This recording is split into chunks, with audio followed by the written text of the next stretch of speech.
So, what I want to do is just do a little bit of revisionist history here and take you back to Hahnemann's time. So, there's a little bit of confusion, I think, regarding Hahnemann and how he practiced and what it is that he was trying to develop. You see, in modern times, what we do is we accuse conventional medicine as being too generic. They just give antibiotics out, and whereas what homeopathy is about is homeopathy is specific for the patient. We're about trying to build you up rather than just treating the disease. But if you review your homeopathic history, you'll actually find that Hahnemann was the opposite to that. What happened in Hahnemann's time was that it was conventional medicine that had all the tonics and the cordials and the spring things to lift you all up. They were the ones that were actually putting in 100 different medicines and potions to try and build you up. It was Hahnemann that was trying to be specific. And that's a complete opposite to the way that we think about things now. We think that we are the generalists and that they are the people that go after specific diseases, but in fact it was Hahnemann that was switching it all around. And this is why we have at the beginning of homeopathic history that Hahnemann is coming up with remedies like belladonna for scarlet fever, bryonia and rhus tox for typhus fever, China for Asiatic cholera, and so on and so forth. He was after the specific. Exactly like what Pasteur was trying to target later on in life. That's exactly what Hahnemann was trying to do. The idea of the constitutional was already well established, but Hahnemann thought that that was a little bit medieval in a way. So it's kind of a little ironic that we've gone down that pathway. So he was after specific remedies for specific complaints. After all, if you're talking about Bonninghausen Brenda before, I mean, Bonninghausen writes a great article in his lesser writings where he's talking about how he saved the whole town of smallpox with Thuja. And because he had worked out that he believed that this particular strain was specific to Thuja. And how many times have we read in the old books, this remedy is a specific for. This is what they were trying to do.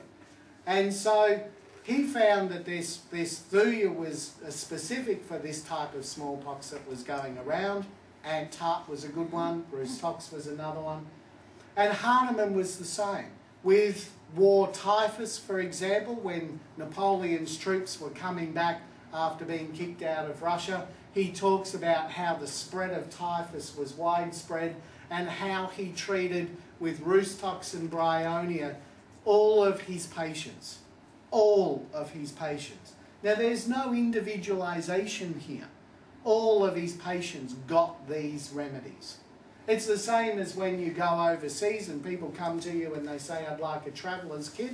And you think, all right, well, you've got arsenicum for diarrhoea, you've got mercury for diarrhoea, you've got pedophyllum for diarrhoea, what else?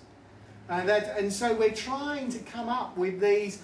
We do it all the time with arnica. Somebody bangs themselves, in goes the arnica. Specific remedies for specific complaints. Then what he did is that, and here's where you have to cross yourself and hope you don't get struck down. Well, I don't get struck down. Then he made a really big mistake. And his really big mistake was this, is that he tried to do the same when it came to chronic disease. He's looking for specifics for chronic disease. If Hahnemann was a precursor of anyone, Hahnemann was a precursor of Pasteur. Even though those two divided and went their separate ways and created two different streams of medicine, they actually start from the same place, trying to find the etiology of the disease and then trying to come up with a specific remedy for it. What Hahnemann did then, though, is that if that can be done with acute disease, and after all, homeopathy's heyday is acute disease.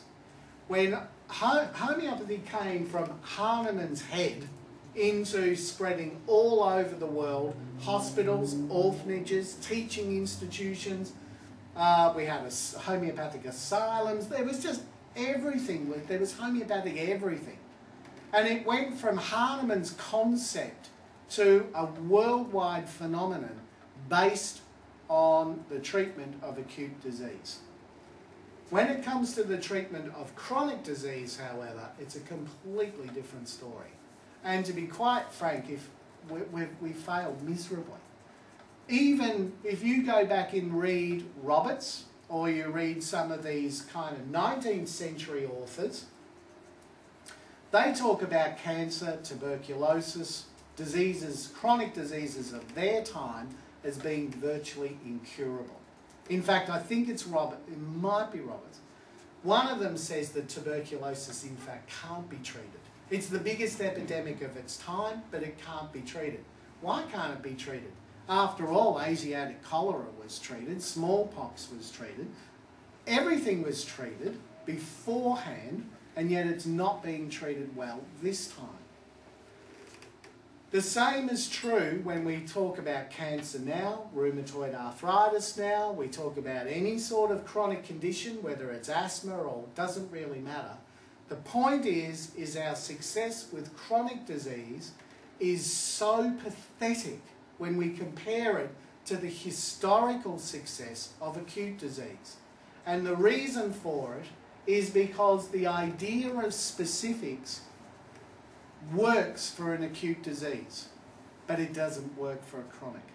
Because the cause of smallpox is the smallpox virus.